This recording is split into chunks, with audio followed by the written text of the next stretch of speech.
With the exciting news that M.a.s.k is finally coming back courtesy of the loyal subjects, I thought I would take the opportunity to not only share my thoughts on this topic, but also revisit a video I did exclusively for members of my Patreon where I show that Kenner may have stolen the designs of some of the vehicles from the model kit company Monogram. So stay tuned to find out more.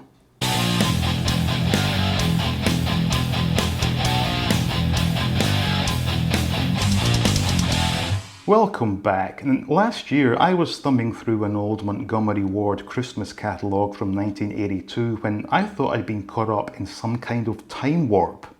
Now, we all know that Kenner's M.a.s.k line first hit the shelves in 1985, but when turning to page 506 of the Montgomery Ward catalogue from 1982, I simply couldn't understand how I was looking at Thunderhawk and Rhino.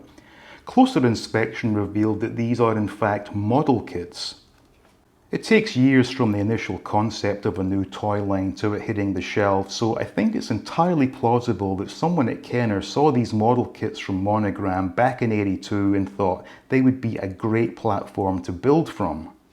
Now obviously, with the Camaro and the Kenworth W900 being real-world vehicles, Kenner had every right to use these vehicles in the M.a.s.k line, but I do find it utterly bizarre that they didn't go to the trouble of changing the colours. Kenner showed us that they had no issue using bright, garish colours, and as this was the mid-80s, a bright yellow Camaro and a blue W900 might have been a bolder choice, but instead they went with the exact same colour scheme as Monogram chose some 3 years earlier. Was it just laziness on the part of Kenner, or was there a justifiable reason for copying Monogram? If you know, please let me know in the comments. And now on to the news regarding the new M.a.s.k line from the loyal subjects. The first wave will cover 4 iconic vehicles along with the accompanying figures: the Rhino with Matt Tracker and Bruce Sato, Condor with Brad Turner, Thunderhawk again with Matt Tracker, and finally Switchblade with Miles Mayhem.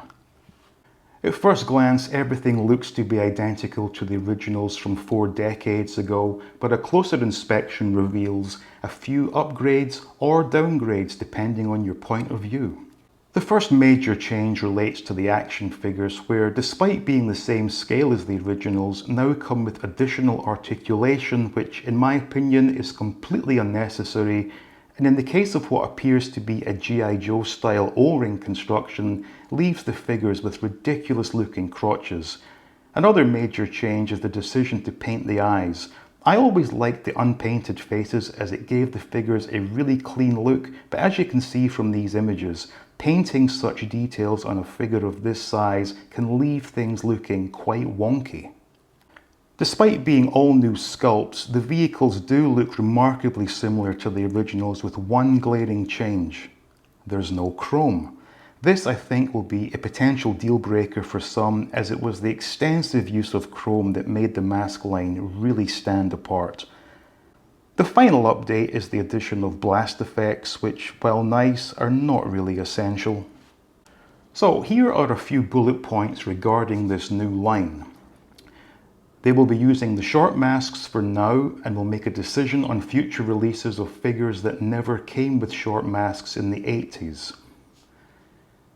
They're going with collector pricing and have said that the prices will not exceed $100, which would suggest that the Rhino will be $100, so at a guess that may put Switchblade at around $70, Thunderhawk at $60 and Condor at $35, but again, these are just my guesses.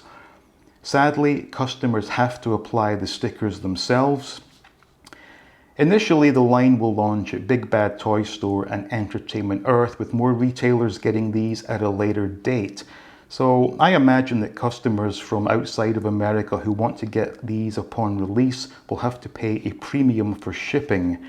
And finally, there are still issues with the naming rights, so it's possible that the Thunderhawk may not be called the Thunderhawk, etc. So who is this line aimed at? I honestly don't know. At this point, most M.a.s.k collectors already have these, and there are no noticeable upgrades to make these new ones must-have items.